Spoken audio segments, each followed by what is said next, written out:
Salut à tous et à toutes, c'est SupraPhoenix et on se retrouve encore pour une nouvelle vidéo. C'est le chapitre 3 de mon tutoriel comment créer un site web, apprendre le PHP. Et aujourd'hui, après les variables, qui est un chapitre très important, j'espère que vous l'avez vraiment assimilé et bien compris, parce que sinon vous n'arriverez pas à ce chapitre. Il faut vraiment que vous ayez vraiment exploité ces variables. Et d'ailleurs, je vous invite à refaire les exercices chez vous, enfin, sur votre ordinateur, si je peux me permettre de dire exercice, c'est-à-dire de vraiment le retaper et de faire avec d'autres exemples pour vraiment vous entraîner à pas avoir d'erreurs de syntaxe. Vraiment, n'oubliez pas les points-virgules, vraiment essayez d'être assidu sur la syntaxe. Parce que sinon, vous allez avoir de nombreuses erreurs qui vont vraiment vous prendre la tête. Parce que le PHP, mine de rien, ça crée beaucoup de problèmes au niveau des erreurs quand on est débutant. Alors, aujourd'hui, je vais vous enseigner les conditions, les conditions de PHP. Alors, c'est-à-dire que, par exemple, si ma grand-mère, je reprends l'exemple encore du grand-père et de la grand-mère. Si ma grand-mère a moins de 60 ans, alors c'est une adulte. Si elle a plus de 60 ans, alors c'est une senior, par exemple. Vous voyez, c'est le type d'exemple qu'on peut faire. PHP peut traiter ce genre de choses. Alors on va virer déjà les informations inutiles. On va lever H de mon grand-père, on va faire l'exemple avec ma grand-mère. Ça on va le lever, on n'en a plus besoin. Je vous ai déjà montré. Et ça aussi. Donc, ici, on définit H de ma grand-mère est égal à 69. Ma grand-mère a 69 ans. C'est un fait. Maintenant, je vais vous apprendre les structures. Alors, comment afficher... comment faire une condition, tout simplement. Donc, le mot anglais, if, c'est égal à si. Le mot else, c'est égal à sinon. Donc, voici la structure à adopter. If, donc si, entre parenthèses, H de ma grand-mère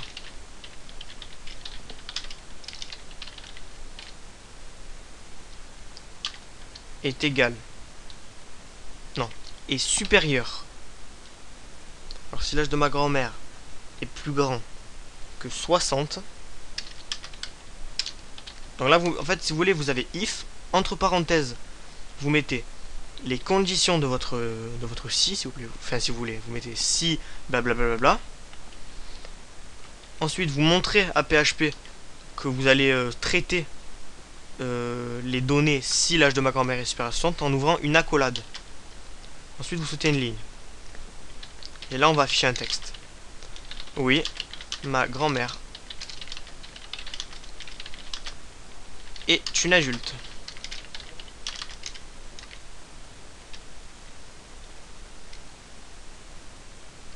Non, excusez-moi.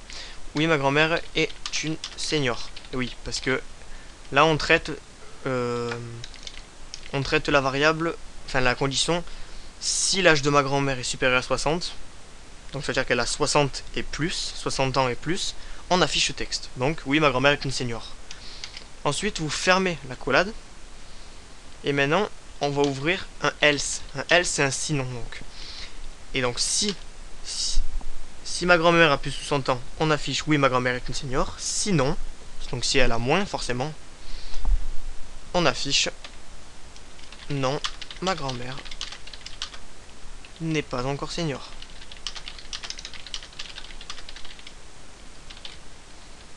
On ferme la collade. Et voilà. Donc ma condition est finie. Donc vous êtes d'accord que là, H de ma grand-mère est égal à 69.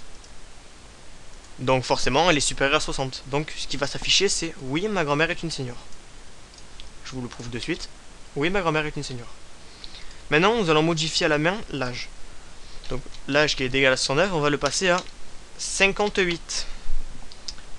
Donc forcément, qu'est-ce qui va s'afficher? Rien. Et je ne sais pas pourquoi. Oui, voilà.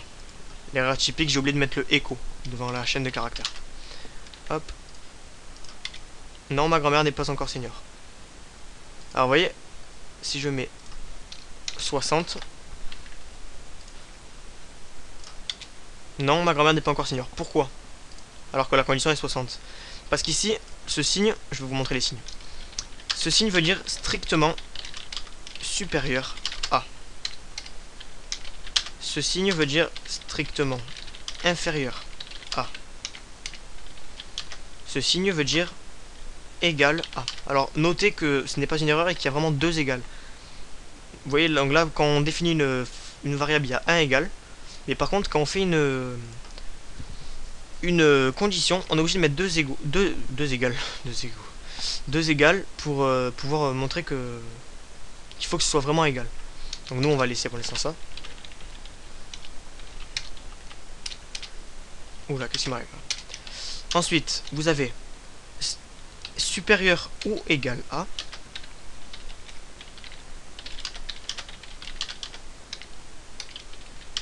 Inférieur ou égal à. Et enfin, point d'interrogation égal, différent. Voilà, donc ce que vous pouvez avoir ça et ça peut vraiment vous aider dans vos calculs. Donc par exemple ici, on va mettre si l'âge de ma grand-mère est supérieur ou égal à 60, on affiche oui ma grand-mère est une senior. Comme le chiffre est 60 et que c'est supérieur ou égal, boum, oui ma grand-mère est une senior.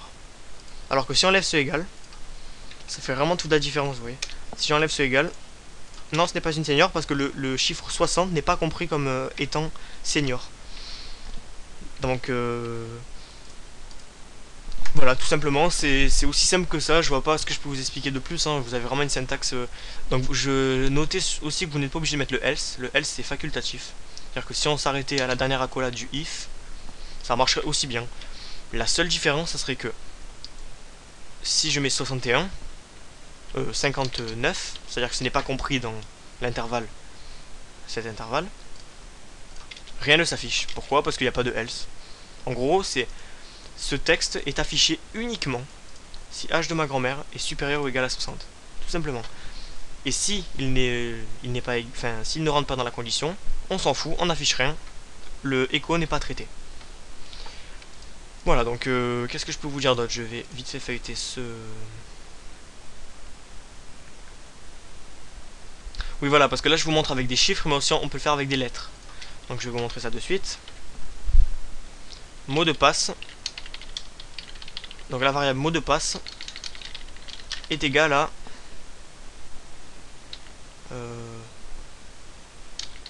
salut. Désolé, j'ai pas d'inspiration. Et là on va faire une condition. Si mot de passe est égal, donc avec deux égal, n'oubliez pas, est égal à salut, alors on affiche bon mot de passe. Sinon, mot de passe incorrect. Donc là, bien entendu, le mot de passe est égal à salut. Je demande si c'est égal à salut, donc forcément ça va être le bon mot de passe. Ah, donc là, voilà, vous voyez, j'ai une erreur. Voilà, donc là, c'est une erreur typique que vous pouvez avoir ça. Ça peut vous arriver souvent. Donc là, en fait, il va falloir apprendre à les décrypter, ces erreurs. Donc pour l'instant, c'est vraiment dans l'expérience que vous allez y arriver. La variable mot de passe n'est pas définie. Donc il y a forcément une erreur. Mon erreur, je l'ai trouvée directement. Ici, en fait, les variables sont sensibles à la casse. C'est-à-dire que si les majuscules et les minuscules, ça joue énormément. C'est même indispensable. Donc là, vous voyez, le P majuscule est en majuscule. Enfin, le P est en majuscule plutôt. Et ici, le P est en minuscule. Donc forcément, mot de passe avec le P majuscule et mot de passe avec le P minuscule, c'est pas les mêmes variables. PHP les considère comme deux variables différentes. Donc c'est pour ça qu'elle n'existe pas. Et voilà, bon mot de passe. Pourquoi? Parce que salut est égal à salut. C'est logique, dit comme ça. Par contre, si je mets salut avec 2T par exemple, mauvais mot de passe. Alors pour l'instant, vous me direz, quel est l'intérêt de faire ça, quoi? Waouh, génial, super, on peut afficher du texte. Mais en fait, ce qui va être intéressant plus tard, c'est que en fonction de ce que rentre l'utilisateur dans une case, par exemple dans un formulaire, on va pouvoir influer sur ce qui va se passer sur le site. Donc par exemple, c'est là où on va pouvoir créer des espaces membres. Par exemple, inscription, connexion, déconnexion. Par exemple, si on met le bon mot de passe, et que si par exemple je me connecte avec le bon mot de passe sur YouTube, je vais être connecté à mon compte. Si je mets le mauvais mot de passe, il va me dire mot de passe incorrect. Et c'est avec ça avec cette base, qu'on va arriver finalement à faire un site complet. Alors pour l'instant, c'est juste pour vous expliquer comment ça marche. Ça n'a rien à voir avec, des sites concrets. Pour l'instant, il n'y a personne qui va s'amuser à mettre H de ma grand-mère sur son site. Il n'y a vraiment aucun intérêt. Donc qu'est-ce que je peux vous expliquer d'autre? Je vérifie. Il y a aussi les booléens, c'est-à-dire que les booléens, c'est autorisation d'entrée égale true. Ouais, bon, ça pour l'instant c'est pas indispensable. Ah oui, voilà, une autre chose. Dans les conditions, on peut aussi mettre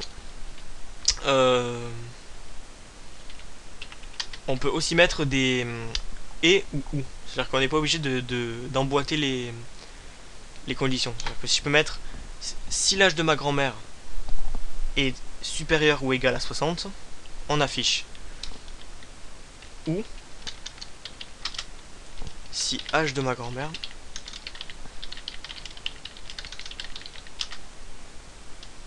est inférieur ou égal à 10. Voilà. Donc il faut pas que ma grand-mère ait moins de 10 ans, sinon, enfin même de 18 ans, sinon elle n'est pas considérée comme une adulte. Donc là, on va afficher. Voilà, donc on va mettre un mot de passe par exemple qui a un âge à 61. Voilà. Ma grand-mère, ça respecte les conditions si vous voulez, 61. L'âge de ma grand-mère, il est supérieur ou égal à 60. Évidemment, il est à 61. Et l'âge de ma grand-mère, bien entendu, il est plus grand. Non, attendez. Oui, voilà. Il est plus petit, bien entendu, que 18. Donc, il n'y a pas de problème. La condition est respectée. Ce qu'on peut faire aussi, on peut aussi emboîter les conditions. Alors, je vais vous montrer la structure pour les emboîter. C'est-à-dire, if,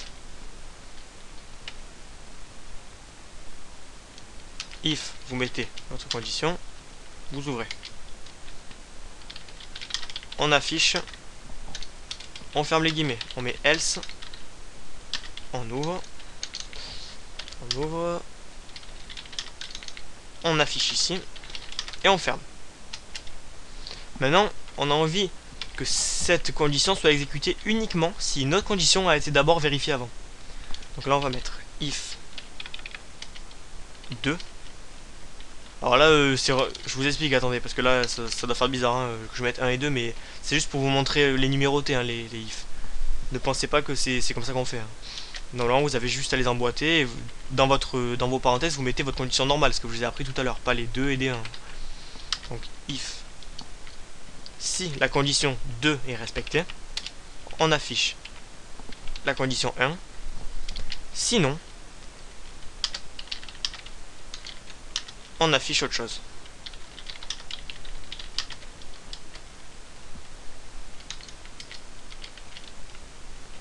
Voilà, donc en fait, je vais vous montrer en essayant de bien le ranger.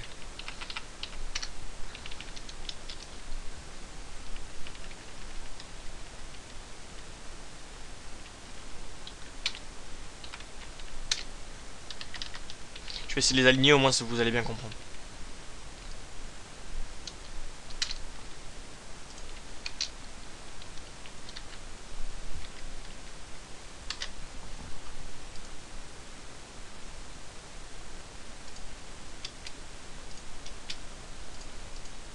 Voilà. Donc là c'est le else numéro 2. Et là c'est le else numéro 1.